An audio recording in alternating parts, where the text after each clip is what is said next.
Hello everyone, आज date है 10 मई 2023 और द हिंदू न्यूज एनालिसिस में आपका स्वागत है। इस वीडियो में हम द हिंदू की इंपोर्टेंट न्यूज को एग्जाम के पॉइंट ऑफ व्यू से डिस्कस करेंगे। नीचे डिस्क्रिप्शन बॉक्स में telegram channel volcano IAS academy का लिंक दिया हुआ है। आप telegram channel volcano IAS academy के साथ में जुड़ सकते हैं। वहां पर हर exam means UPSC, state PCS and other exams के पॉइंट ऑफ व्यू से काफी इंपोर्टेंट इन्फॉर्मेशन आप सभी के साथ में शेयर की जाती है। तो चलो स्टार्ट करते हैं। वीडियो को स्टार्ट करेंगे एक ज्योग्राफिकल बेस्ड क्वेश्चन के साथ में। और आज आपका क्वेश्चन ये है कि वाल्मीकि टाइगर रिजर्व को आपको मैप में व्यू करना है, फिर इससे रिलेटेड हर इंपोर्टेंट फैक्ट्स को एंड इंफॉर्मेशन को कमेंट बॉक्स में टाइप करना है। कल हमने आपसे क्वेश्चन पूछा था मोलेम नेशनल पार्क को लेकर के। तो मोलेम नेशनल पार्क जो है वो हमारे इंडिया का जो गोवा स्टेट है वहां पर लोकेटेड है। अब ये जो मोलेम नेशनल पार्क है यहाँ पर एक स्पीसीज सीन हुई और स्पीसीज का नेम है मालाबार ट्री टोड। ये स्पीसीज मोलेम नेशनल पार्क में सीन हुई, जिसकी वजह से मोलेम नेशनल पार्क जो है वो न्यूज में बना हुआ था। मालाबार ट्री टोड से रिलेटेड कुछ बेसिक बातें अगर हम डिस्कस करें तो हमारे इंडिया का जो वेस्टर्न घाट वाला रीजन है वहां पर मेनली ये स्पीसीज देखने को मिलती है और स्पेसिफिक जो मॉनसून सीजन होता है उसमें ये सीन होती है, उसके बाद में डिसअपियर हो जाती है। ये जो मालाबार ट्री टोड जो स्पीसीज है, ऐसा बोलते हैं कि इसकी जो पॉपुलेशन है वो टाइम के साथ में कम हो रही है। इसके कुछ बेसिक रीजन है। एक है हैबिटाट लॉस, जो मेनली रीजन होता है कोई भी स्पीसीज अगर उसकी पॉपुलेशन डिक्रीज हो रही है तो उसमें एक मेन रीजन होता है हैबिटाट लॉस। ओके, दूसरा जो रीजन है वो है सेकंड जो रीजन है वो है क्लाइमेट चेंज। और एक रीजन और है कि एक फंगस है, फंगस का नेम आपको ध्यान में रखना है। फंगस का नाम है बेट्राकोकाइट्रियम, ओके, एंड डेंड्रोबेटिडिस। ये नाम आपको जो है वो ध्यान में रखना है। ये एक फंगस है और इस फंगस की वजह से भी ऐसा बोलते हैं कि इस मालाबार ट्री टोड जो है इस स्पीसीज की पॉपुलेशन जो है वो डिक्रीज हो रही है। तो ये बेसिक फैक्ट है मोलेम नेशनल पार्क को लेकर के और इस स्पीसीज को लेकर के, क्योंकि ये न्यूज में बना हुआ था तो इसको लेकर के भी क्वेश्चन जो है वो पूछा जा सकता है। और यूपीएससी प्रीलिम्स की अगर हम बात करें तो इस तरीके के स्पीसीज को लेकर के क्वेश्चन पूछ लिया जाता है। ओके, अगर हम ओल्ड ट्रेंड की बात करें यूपीएससी की तो इस तरीके के क्वेश्चन स्पीसीज का नाम लेकर के पूछ लिया जाता था, कहां पर पाई जाती है, क्या क्या उसको स्पेशल जो उसकी कैरेक्टरिस्टिक है उसको लेकर के 2-3 स्टेटमेंट दे देंगे, पूछ लेंगे कौन सा ट्रू है कौन सा फॉल्स है। द हिंदू को अगर हम डिस्कस करें तो फर्स्ट इंपोर्टेंट न्यूज है द हिंदू के, हम डिस्कस करेंगे स्टेट पेज पर।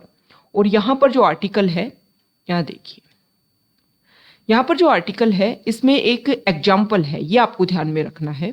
देखो, केरला जो रीजन है वहां पर एक एनजीओ है, एनजीओ का नाम है फोर्थ वेव फाउंडेशन।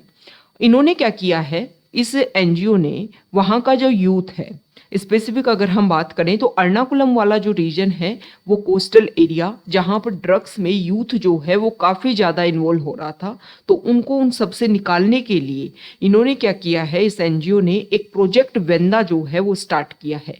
वेंदा का मतलब होता है से नो टू ड्रग्स। ओके, इसमें क्या किया जाता है, जो भी यूथ है उसको एक तरीके से जो भी आपकी फिजिकल एक्टिविटीज हैं, गेम एक्टिविटीज हैं, उनकी तरफ इन्वॉल्व किया जाता है। और इसी को ध्यान में रखते हुए वो प्रेजेंट टाइम में एक फुटबॉल को लेकर के एक प्रोसीजर या एक गेम इवेंट जो है वो ऑर्गेनाइज करवा रहे हैं कोची में, और कल से प्रोसीजर जो है वो स्टार्ट हुआ है। सबसे इंपॉर्टेंट आपको ध्यान में ये रखना है कि इस फाउंडेशन का नेम, इन्होंने क्या प्रोजेक्ट स्टार्ट किया है और किस इशू को सॉल्व करने के लिए इन्होंने गेम एक्टिविटीज को इंक्रीज किया है। तो बहुत सारे आप आंसर्स जहां पर लिखो तो उसमें आप एक एज ए एग्जाम्पल आप इसको लिख सकते हो। आप एथिक्स वाले पार्ट में इसका यूज कर सकते हो कि किस तरीके से गेम का यूज करते हुए आप बहुत सारे इश्यूज को जो है वो सॉल्व कर सकते हो। ओके, इसके साथ ही साथ में जैसे कोई प्रॉब्लम है उसको लेकर के क्वेश्चन पूछा गया तो आप इसका सॉल्यूशन में इस तरीके का एग्जाम्पल के थ्रू जब आप सॉल्यूशन दोगे ना कि हाँ इस फाउंडेशन ने, इस एनजीओ फाउंडेशन ने ये काम किया और इसका ये रिजल्ट रहा कि बहुत सारा यूथ जो है वो ड्रग्स से बाहर निकल करके भी आया। अब ये जो फाउंडेशन है इन्होंने कहाँ से इस ये जो गेम एक्टिविटीज वाला जो प्रोसीजर है इसको कहाँ से उन्होंने अडॉप्ट किया। तो 1990s के टाइम में अगर हम बात करें तो आइसलैंड जो कंट्री है वहाँ पर इस तरीके का प्रोसीजर देखने को मिला था। वहाँ पर ड्रग्स का जो इशू है उसे फाइट करने के लिए आइसलैंड ने क्या किया था कि वहाँ पर जो यूथ है उसमें actively engaging them in sports and activities to interest to them. Okay, तो किससे, ड्रग्स से दूर रखने के लिए यूथ को गेम एक्टिविटीज में पार्टिसिपेट किया। उसी से फाउंडेशनल ने इस चीज को सीखा और हमारे इंडिया में इम्प्लीमेंट कर रहा है और इसका रिजल्ट भी जो है वो काफी बेहतरीन, काफी पॉजिटिव जो है वो देखने को मिल रहा है। नेक्स्ट इंपोर्टेंट आर्टिकल है एडिटोरियल पेज पर और यहाँ पर कर्नाटका इलेक्शन को लेकर के बता रखा है।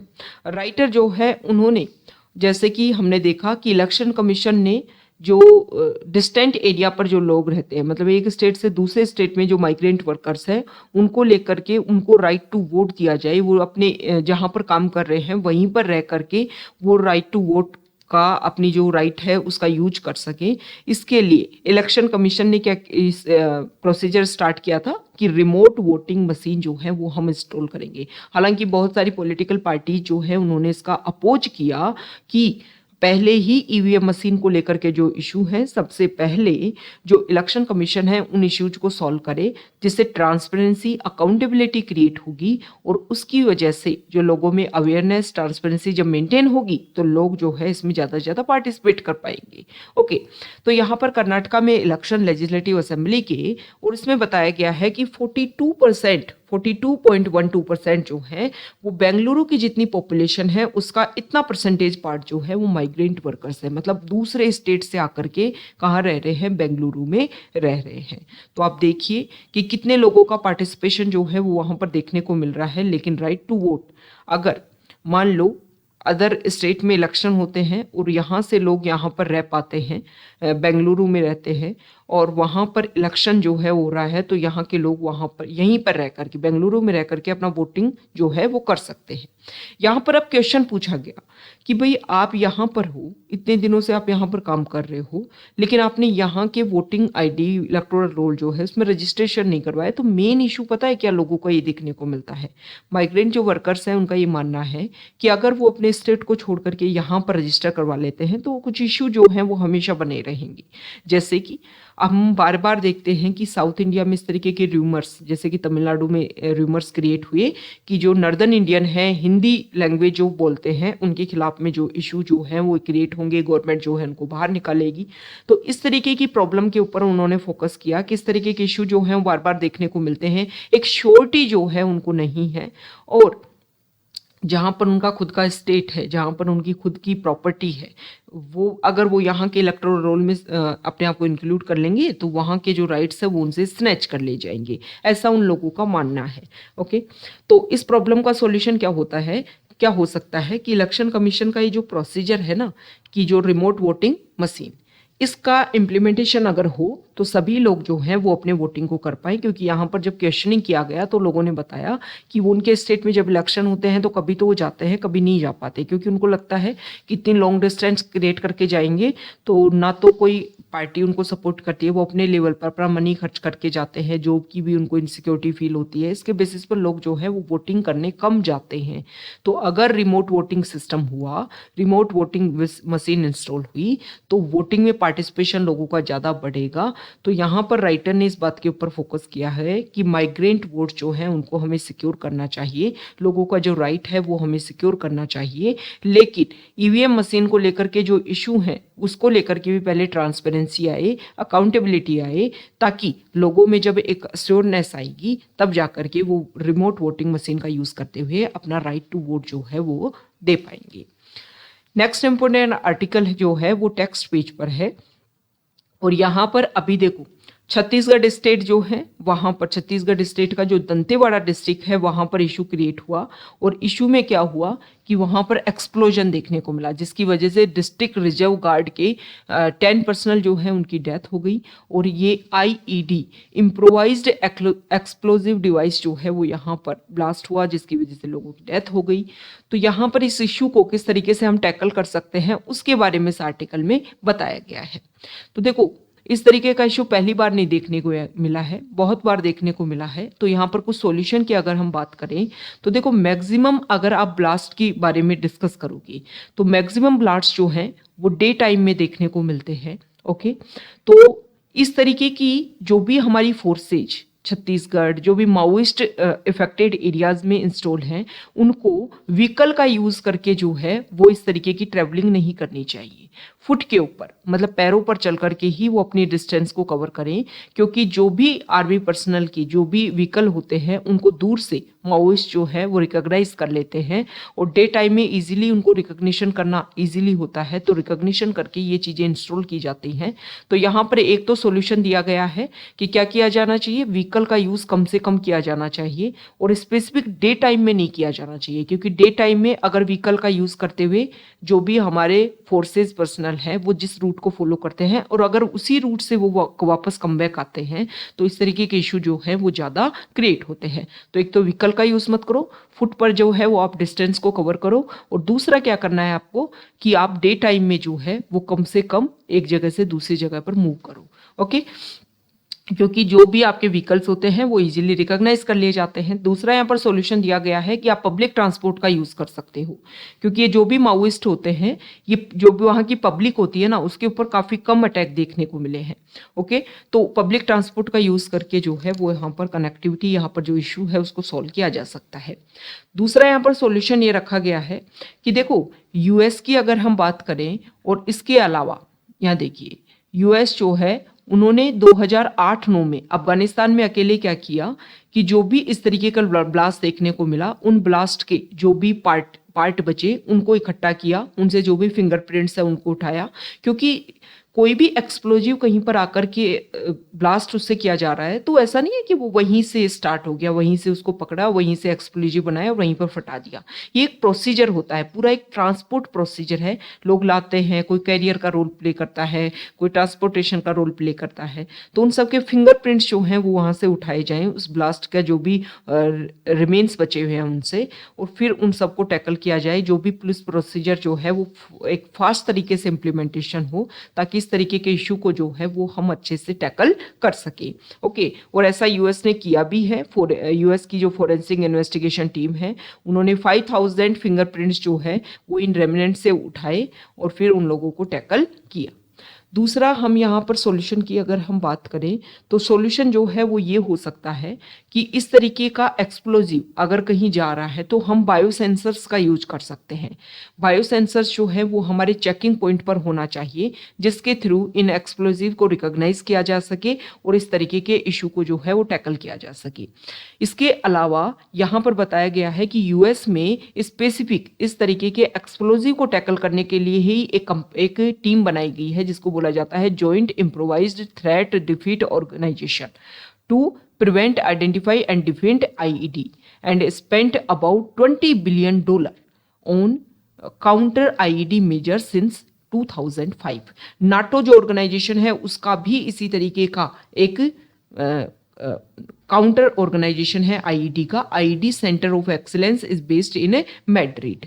तो यहाँ पर क्या किया जा सकता है, हमारे इंडिया में भी हम इस तरीके का प्रोसीजर इंप्लीमेंट कर सकते हैं। वैसे नेशनल सिक्योरिटी गार्ड जो है उसके अंडर इस तरीके का एक स्मॉल यूनिट आता है, लेकिन हमें एक मेजर लेवल पर इसको एस्टेब्लिश करना होगा।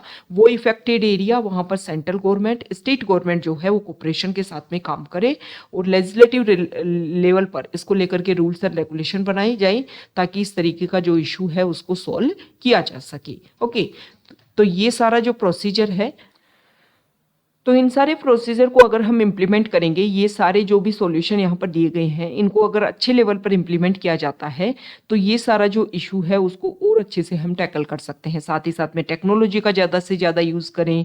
जो हमारे जो ड्रोन्स होते हैं उनका हम यूज़ कर सकते हैं इस तरीके की एक्टिविटीज़ को कैप्चर करने के लिए। ओके, तो ये सॉल्यूशन है, इसको इम्प्लीमेंट जो है वो हमारी गवर्नमेंट को करना चाहिए।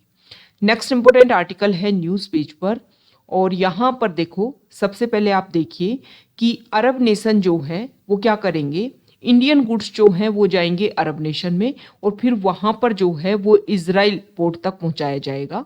ओके, और दूसरा यहाँ पर क्या किया जाएगा कि फिर इजराइल का यूज़ करते हुए जो है वो यूरोप कंट्रीज तक जो है वो सारे गुड्स को सेंड करने की कोशिश की जाएगी। मतलब एक तरीके से एक नया ट्रांसपोर्ट रूट जो है वो इवोल्व करने की कोशिश की जा रही है। और अगर हम वेस्ट एशिया को डिस्कस करें तो इजराइल के साथ में जो पहले काफ़ी कन्फ्लिक्टरी रिलेशन थे वहाँ के वेस्ट एशिया के कंट्रीज़ के, लेकिन अभी जो है वो रिलेशन काफ़ी अच्छे लेवल पर मेंटेन करने की कोशिश की जा रही है।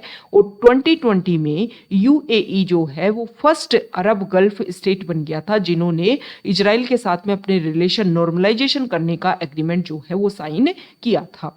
तो अगर ये रिलेशन बेहतरीन होते हैं तो वेस्ट एशिया जो है वहाँ पर स्टेबिलिटी, बहुत सारी कंट्री जो हैं वहाँ पर एक्सट्रीमिट एक्टिविटीज़ से जो है वो इन्फ्लुएंस हैं, तो उनसे जो है उन इश्यूज को सॉल्व किया जा सकता है। रिलेशन बेहतरीन हुए तो कनेक्टिविटी जो है वो इजीली हो पाएगी। जो हमारा ट्रांसपोर्ट एरिया जो हम कवर करते हैं वो उसमें जो है वो मिनिमाइजेशन आएगा, कम टाइम में कम एनर्जी कम जो है वो आपका इनपुट के साथ में जो है वो आप बेहतरीन जो है वो रिजल्ट ले पाओगे। और रिलेशन जो है वो कंट्रीज के साथ में और बेहतरीन हुए तो और ज़्यादा अच्छा जो है वो रिजल्ट इसका देखने को मिलेगा। ओके, नेक्स्ट इंपॉर्टेंट आर्टिकल है, तो यहाँ पर जो आर्टिकल है यहाँ देखिए,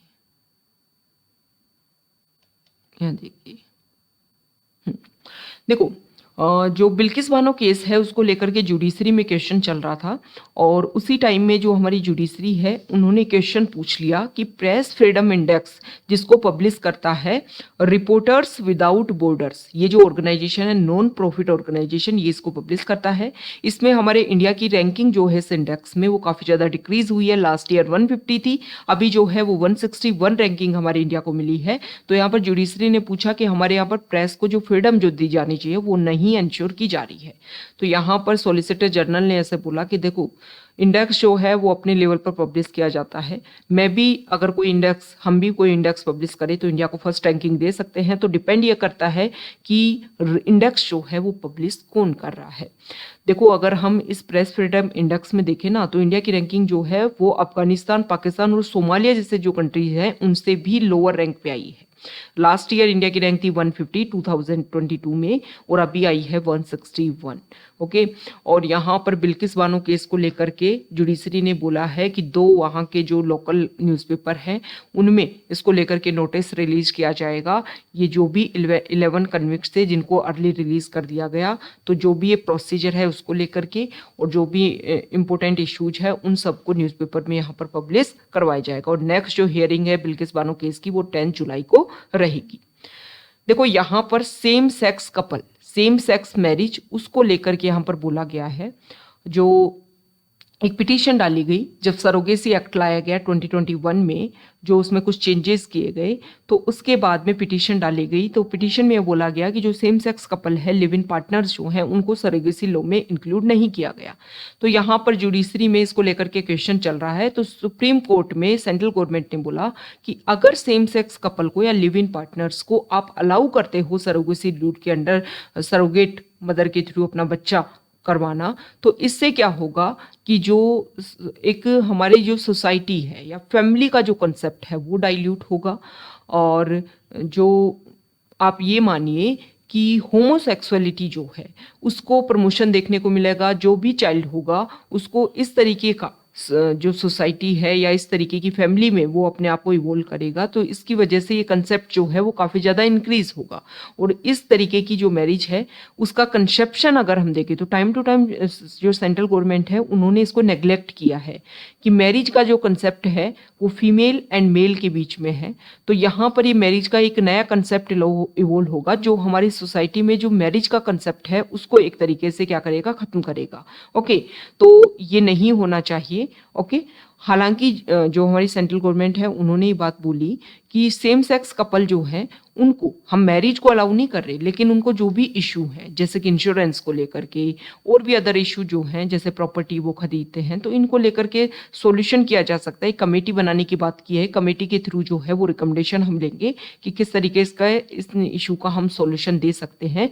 लेकिन सेम सेक्स कपल जो है इस मैरिज कंसेप्ट को अगर हम एस्टेब्लिश करते हैं तो सोसाइटी के लिए हार्मफुल रहेगा।